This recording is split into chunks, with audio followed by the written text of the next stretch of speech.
औज़ुबिल्लाहि मिनश्शैतानिर्रजीम बिस्मिल्लाहिर्रहमानिर्रहीम सल्लल्लाहु अला नबिय्यिल उम्मी व आलिहि सल्लल्लाहु अलैहि वसल्लम सलातु व सलामुन अलैका या सय्यदी या रसूलल्लाह। अस्सलामु अलैकुम व रहमतुल्लाहि व बरकातुहू। मैं हाफ़िज़ मोहम्मद आमिर तारकी जहांगीरिया रूहानी सेंटर के जानिब से आज आपको हिज़्बुल बहर शरीफ के अमल के हवाले से, जो कि सफ़र के महीने में 6, 7, 8 को हिज़्बुल बहर शरीफ की ज़कात अदा की जाती है, जो कि ज़कात कबीर कहलाती है। अगर कोई शख्स इन 3 दिनों में हिज़्बुल बहर शरीफ की ज़कात अदा करना चाहता है तो ये बहुत ही ज़बरदस्त दिन है और इसमें ज़कात अदा करने के बहुत सारे फ़वाइद और फ़ज़ाइल हासिल होते हैं और ये बहुत ही कीमती टाइम है। इस टाइम को अगर आप सेव करना चाहें तो इसको ज़रूर सेव करें और हिज़्बुल बहर शरीफ से फ़ायदा हासिल करें।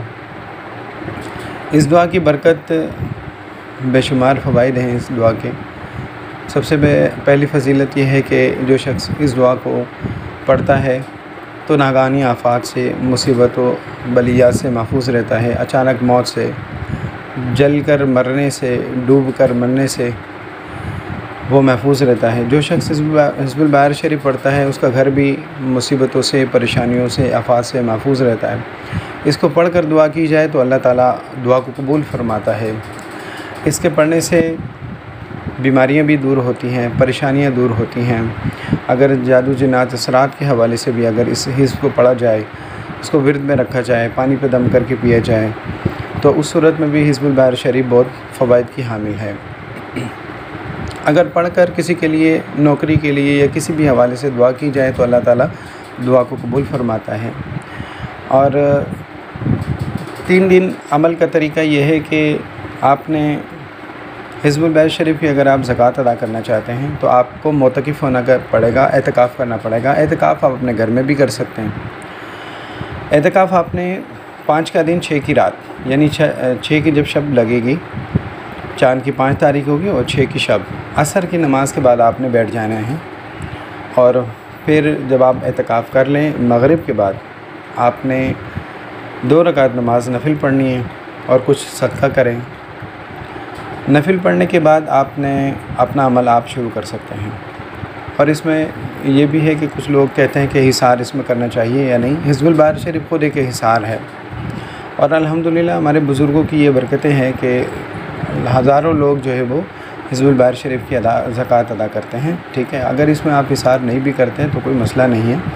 इंशाअल्लाह किसी किस्म का कोई रुजत का शिकार कोई नहीं होता है इसमें। ये हमारे बुज़ुर्गों की बरकतें अल्हम्दुलिल्लाह, ये हमारे मियाँ हुज़ूर, मेरे पीर मुर्शिद की बरकतें हैं, जो हज़ारों लोग जो है वो हिज़्बुल बहर शरीफ की ज़कात अदा कर रहे हैं और अल्हम्दुलिल्लाह वो महफूज रहते हैं, किसी किस्म का किसी कोई नुकसान नहीं पहुँचता।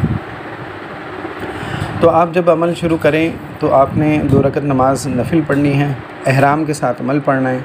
परहेज़ में तमाम तर अगर परहेज़ कर लें आप तो ये आपके लिए बहुत ही बेहतरीन होगा। दिन में रोज़ा रखें और आपने ये करना है कि सुबह जब आप सहरी करें तो सहरी में सिर्फ उबले हुए चावल ले लें। ठीक है, कोशिश करें कि इसी से अपना गुजारा करें, रोटी ना खाएं और थोड़ा सा अगर बस चावल ले लें तो ज़्यादा अच्छा है। अफ्तारी जब आप करें तो फ्रूट ले लें। बस इसी से अपना 2-3 दिन की बात है, लेकिन रूहानियत इतनी ज़्यादा होगी कि आपकी सोच से भी ज़्यादा। ठीक है, इसमें दूध भी बंद है, दूध भी आपने इस्तेमाल नहीं करना, हर किस्म का गोश्त इसमें बंद होगा।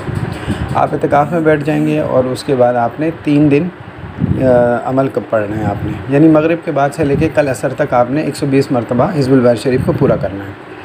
अब आप अपनी सहूलत के मुताबिक पढ़ सकते हैं। 40 बार अगर पढ़ना चाहें, 3 नशिस्तों में पढ़ना चाहें तो वो आपकी मर्ज़ी है। अगर एक नशिस्त में बैठ के पढ़ सकते हैं तो एक नशिस्त में बैठ के पढ़ लें। लेकिन जिस नशिस्त में आप बैठेंगे, मिसाल के तौर पर अगर आपने नीयत ये की है कि मैं 40 मरतबा की नीयत करके बैठ रहा हूँ, तो उस सूरत में आप 40 मरतबा पढ़ के ही उठेंगे।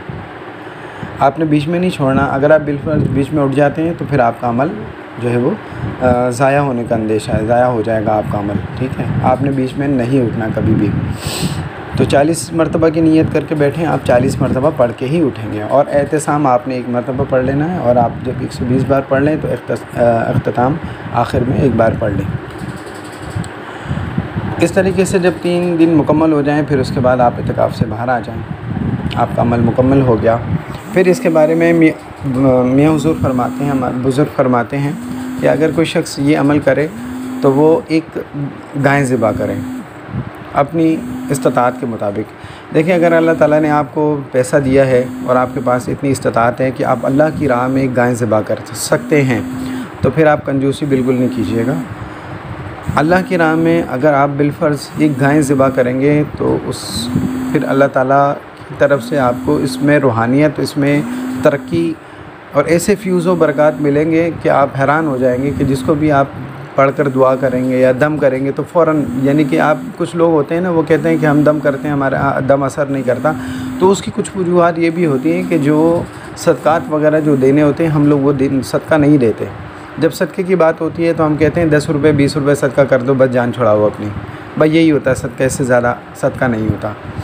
तो अगर बिलफ़र्ज़ आपको अल्लाह ताला ने इतना दिया है तो अल्लाह की राह में आप एक गाय ज़िबा करके गरीबों में तकसीम कर दें, ठीक है। अगर ये नहीं कर सकते तो एक बकरा ज़िबा कर दें, अगर ये भी नहीं कर सकते तो एक मुर्गी ज़िबा कर दें। अब मुर्गी ज़िबा करके किसी गरीब के घर में दे दें, ठीक है। या आप अपनी इस्तिताअत के, हर बंदा अपनी जेब की इस्तिताअत जानता है कि मैं ये कर सकता हूँ या नहीं कर सकता, दिलों के हाल अल्लाह जानता है। अब जो आप अल्लाह की बारगाह में अल्लाह ताला की जो है वो नज़र करेंगे, जो खिदमत में जो आप अल्लाह ताला की राह में जानवर देंगे, जो सदका देंगे, अल्लाह ताला भी दिलों के हाल को जानता है, उसी तरह आपको वो नवाजेगा भी। खैर, अल्लाह ताला तो हमें बहुत ज़्यादा नवाजता है, लेकिन हम कुछ मामलात में हम कोताही कर जाते हैं। तो बेहतर यह है कि अगर आप अपनी इस्तिताअत के मुताबिक, अपनी हैसियत के मुताबिक अगर आप सदका करेंगे तो इंशाल्लाह आपको बहुत ज़्यादा इसका फ़ायदा हासिल होगा, ठीक है। और जब ये हिज़्बुल वारिस शरीफ आप इसका अमल मुकम्मल कर लें, अच्छा, ये अमल जो है एहराम के साथ होगा, ठीक है। इसमें आपने एहराम ही बांधना है, आप सिला हुआ कपड़ा इसमें आपने बिल्कुल नहीं पहनना। खुशबू इस्तेमाल करनी है, खुशबू लगानी है, ज़्यादा से ज़्यादा खुशबू लगानी है, खुशबू जलानी है, कमरे के अंदर खुशबू होनी चाहिए। खुशबू आप अपने बदन पे भी, अपने एहराम में भी लगाएंगे, जितनी ज़्यादा खुशबू होगी उतना ज़्यादा आपको फ़ायदा हासिल होगा। जब 3 दिन मुकम्मल हो जाएँ फिर उसके बाद हिज़्बुल वारिस शरीफ को आप 1 मरतबा सुबह, 1 मरतबा शाम, इस तरीके से भी पढ़ सकते हैं आप। 1 मरतबा सुबह पढ़ें, 1 मरतबा शाम।